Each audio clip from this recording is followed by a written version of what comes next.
before we can even start, let me just do a little overview on what COVID-19 is all about. And we all know that COVID-19 is also known under the name of coronavirus. And it has started affecting the population of the United States since the end of 2019, because we know our first cases were in the state of Washington around December 2019. And funny enough, we didn't know that we were going to be still talking about COVID-19 in September 2021. So it has been a long time. I know it has been a lot of loss, a lot of grief, a lot of difficulties on dealing with not only treating the disease, but also dealing with the impact of the disease on our population. So we've seen over 6 million people die in the United States. We've seen nurses at the front line. We've seen churches at the front line. We've seen churches closing their doors. We've seen people going, wondering and worrying about what's going on with this famous COVID-19 that we did not understand at the beginning of the pandemic. But with time and thanks to God, we thank God that now we know what is COVID-19. We know how to treat it, although we're still having people dying from that pandemic. So we are just praying God that we can continue dealing with COVID-19 as a pandemic, but mostly the impact of COVID-19 on everyone. Everyone has their part from COVID-19, whether they lost family members or whether they were affected by the disease themselves, or whether their church or their community been affected tremendously by the COVID-19. So tonight, what we will do as objectives of the night, it's be able to define stress, anxiety, and depression. Because stress, anxiety, and depression are the three things that have been affected us since COVID-19, a little bit more than usual. People who did not have a diagnosis of anxiety or depression before found themselves among the statistics right now of people suffering from anxiety and depression as a direct result of COVID-19. We will identify stress, anxiety, and depression factors. We will also try to understand stress, anxiety, and try to do a management of the depression. And we will, at the end, build up coping strategies to reduce stress, depression, and anxiety. So we start to relax. Of course, when there is stress, what do we say to stress? Cross it out. No stress. I don't want stress. But unfortunately, COVID-19 has produced stress on us, stress that we are not able to control, some of us. So we're saying to everybody, relax, have a very happy face. So what is stress exactly? And when we look at stress, stress is really a physical and emotional reaction that people will experience as they encounter changes in their life, such as the COVID-19 pandemic. Stress is also a normal feeling. It's a normal feeling when stress is coming from a positive happenings, from a positive event. When we're getting married, we get stressed. But this is a very beautiful time, but it causes stress for us. We're taking an exam. We're buying a new house. We're getting a new home. We are the first time assisting services at a new church. So we haven't met the pastor and we haven't met the people that are going at that church. So we feel a little bit of stress. Those are very happy stress. They are normal stress. But there is a stress when we feel it. It is the stress that is the result of, if we look at it medically, it is the stress that is the result of nerve fibers, and the nerve fibers that are called the sympathetic nervous system. And what does the sympathetic nervous system does to us? It increases our stress activity. It makes our heart feel faster, our heart become tachycardic. We become very nervous, and we got our hands getting cold. So most of the time they say when you have that type of stress, it needs to be controlled. So you do the fight or you fly reaction. The fight or flight reaction is a good reaction to have to stress. So therefore, either you find very natural ways to reduce your stress level, or you have to get medication to reduce your stress. So unfortunately, the stress that is created by COVID-19 was not unusual stress. It was not something that we could get away right away. We needed to work on it. First of all, we needed to develop some coping mechanism. We needed to develop an environmental around us, a good environment, an effective environment that will allow us to go through our stress, especially the people that were working in the front line, especially pastors. We have pastors that have churches that have been closed, that affected their environment. We have people that were working directly or indirectly with COVID-19 patients that were affected by that stress. So this is the stress I'm talking about. People start getting anxious, and even the statistic has shown that 20% of the population, not only the population that has been affected by the disease directly, or people that have been affected indirectly, those people tend to develop. We have a lot of people that started to develop big clinical anxiety and even depression. Depression because of the thing that we know COVID-19 created in our life. We were not able to see people. Everybody was supposed to be quarantined. Everybody was supposed to be staying home. You cannot go to church. You cannot go to work. So that creates a certain depression. Some people were not used to that type of life. Some people were used to leave their house every morning, get ready, be beautiful, and go to work. But during COVID-19, it was different. Some people were not used to spend the whole time with their family members. They used to see their family members only during weekend. So now they have to get used to the family member. That's created a stress. And long-term stress may contribute to or worsen any existing condition such as depression, anxiety, and other mental illnesses that we've seen increasing in the statistic during COVID-19. Now, what are the techniques that we can use to manage stress? We're looking at take time out, exercise daily, having a support system, especially identifying the support system. Having the support system is not that easy, but you need to identify the support system before you can say you have a support system. Manage your time and having a positive attitude about the whole roller coaster that we've been going through since COVID-19. So exercise daily, this is something that we can do. We can integrate that. We can insert that in our life if we didn't have it before. But because of the scare, because of the fear factor, that people not even want to go walk in the park. People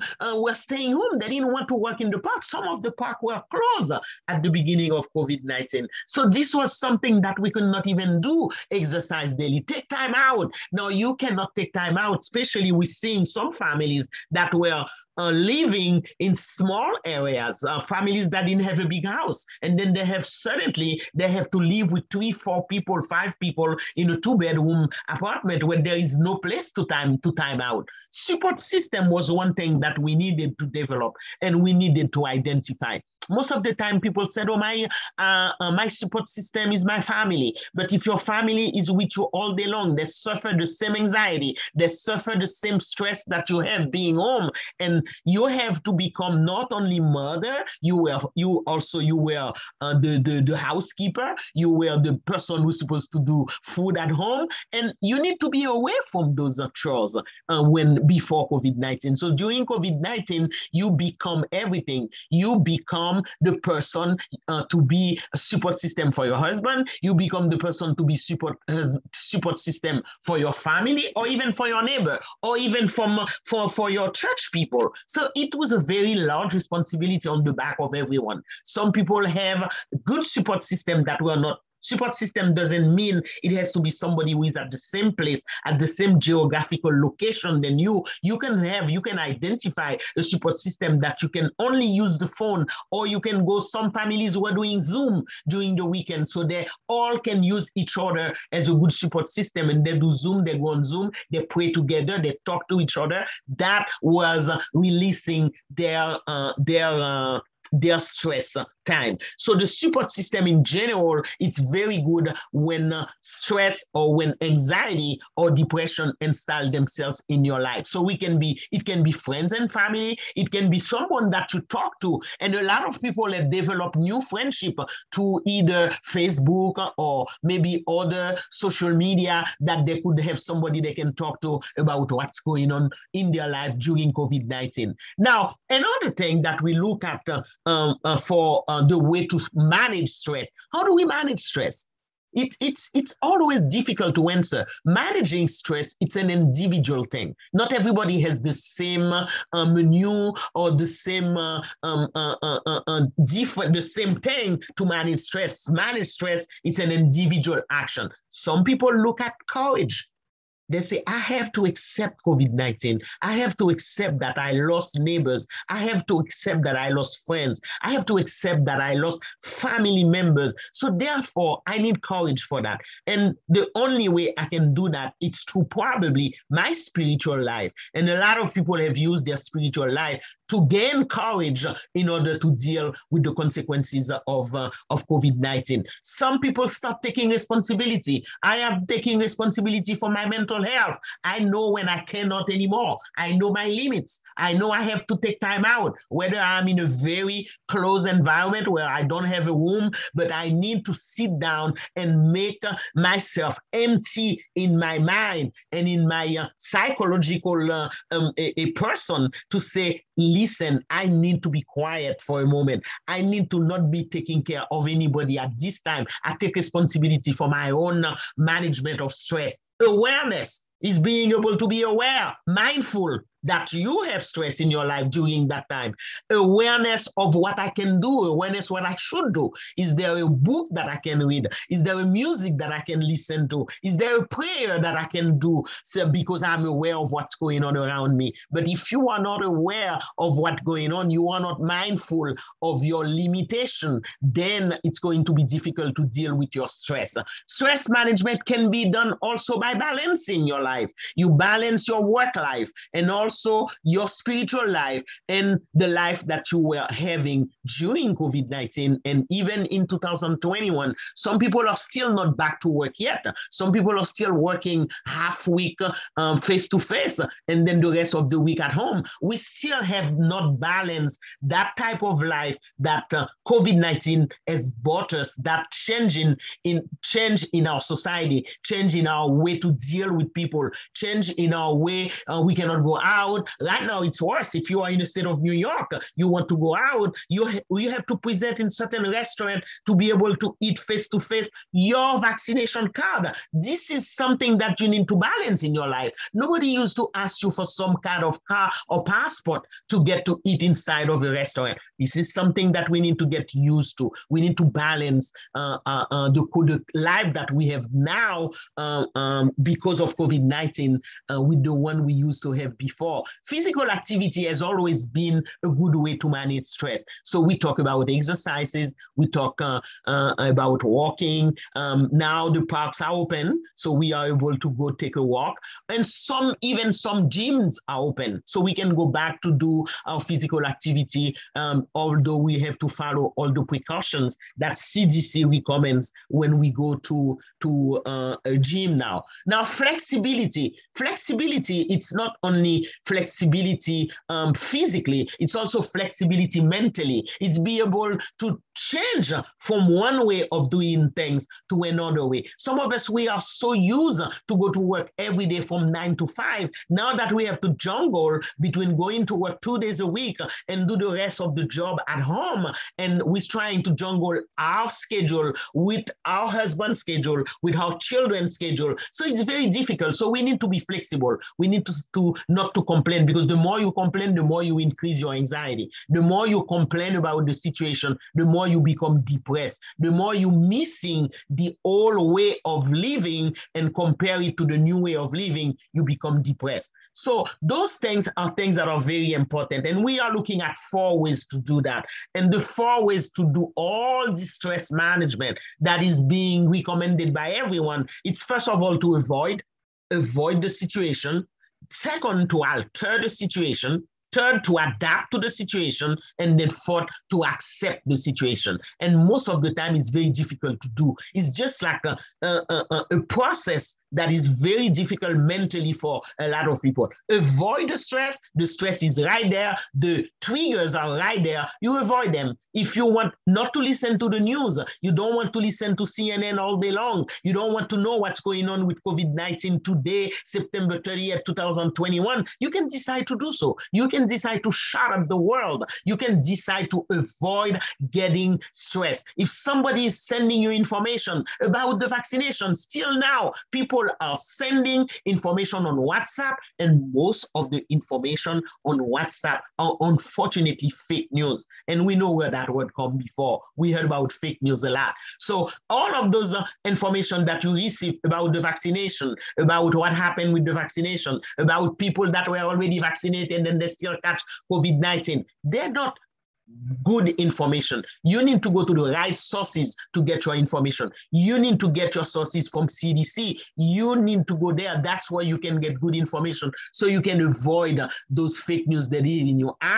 You alter things. You do all the things. You choose other alternatives to do that. You adapt yourself to the type of life that we're having post-COVID-19. Post-COVID-19, it's not really yet post-COVID, because we are still dealing with the variants. We're dealing with the Delta variants. People are not having exactly COVID-19 anymore. People are in the hospital setting right now receiving treatment for the variants. So this is another way to adapt yourself to what's going on in our world today. This is something we're not going to be able to adapt completely, but we have to make effort. We have to make a psychological effort to adapt ourselves to the changes in our life, so we can reduce the amount of anxiety and reduce the amount of depression.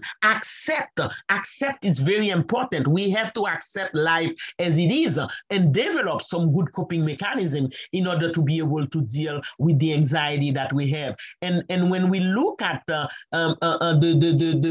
thing that anxiety can do to us, you can feel nervousness. You can have fear about every situation. It is not normal for people to feel anxious in response to the stress caused by the COVID-19. It's not normal. If that since 2019, we've been having stress and we still have stress, it's become a clinical problem. So at that time, we will recommend that not only you follow the 4 points that we have mentioned earlier, but you need to see a doctor. You need to see your primary care so they can look at you and give you probably medication for anxiety. So what else can anxiety do? Anxiety can become so deteriorating for your mental health, for your mental status, that it can be turned into general anxiety disorder. And the symptoms of generalized anxiety disorder are feeling restless. You are feeling restless. You are easily fatigued. You're having difficulty concentrating. Your mind is going blank.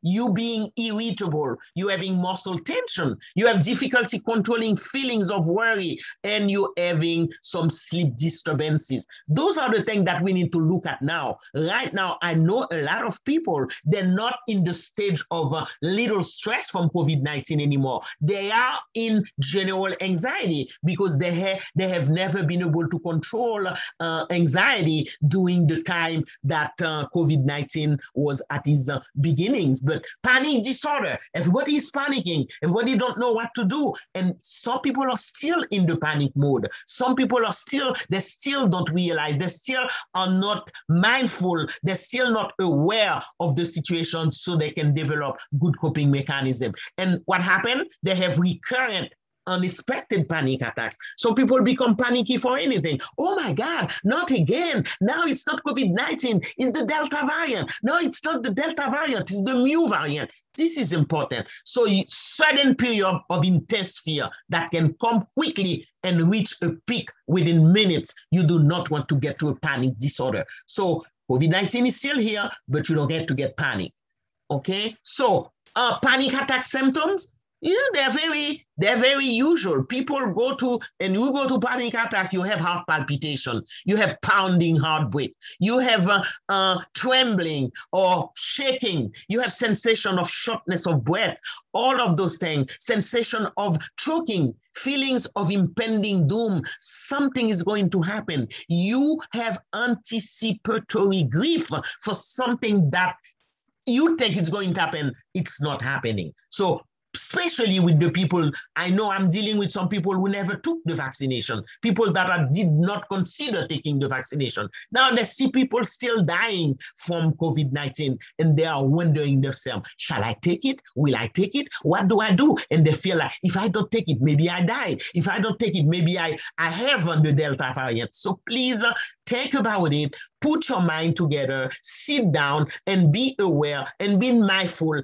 and look at your limitations. If you think taking the vaccination will reduce your panic, go ahead and take the vaccination. It is very important. Now, there are some treatment and therapies you can do for all those panic disorder that we are in the mood now, because we've been anxious for so long. We haven't done anything for it for so long. It's almost a year and a half. So now we get to the point where we develop real anxiety. So we need treatment for that. The very first thing is psychotherapy. We need to find a psychotherapeutic service where some churches offered Christian counseling. You can go to your church and get some Christian counseling. You can go to your doctor and get some medication. You can do both, because most of the time, the golden treatment for any psychiatric problem or many psychological issues, such as panic or increased anxiety, it's to use psychotherapy and also pharmacotherapy. Talk therapy can be a good thing. You can do a talk therapy with a friend. You can do talk therapy with a neighbor. Then you can do what they call cognitive behavioral therapy, which is a CBT therapy. And the CBT therapy, any therapist, and I think insurance will pay for you to get to a cognitive behavioral therapy. Exposure therapy. Exposure therapy means you expose yourself to an environment where there is a lot of anxiety, there is a lot of stress, and so you can check yourself out to see if you're doing good in that environment. That means you are okay. So exposure therapy is very good to do. We're looking at also depression. The people are getting depressed. They don't want to go to work. They're tired every day. They cannot sleep. And some people are even thinking about suicide. They said since COVID-19, suicide has increased. Suicide ideation, means the idea to kill yourself or to harm yourself, has increased among the 15 to 24 and among the people that are the elderly. So you have to be careful so we don't get so depressed that, what are you doing? You don't know what are doing, you don't know if you're crying or you're not crying. So it's very important. Experts estimate that some 5% US teen have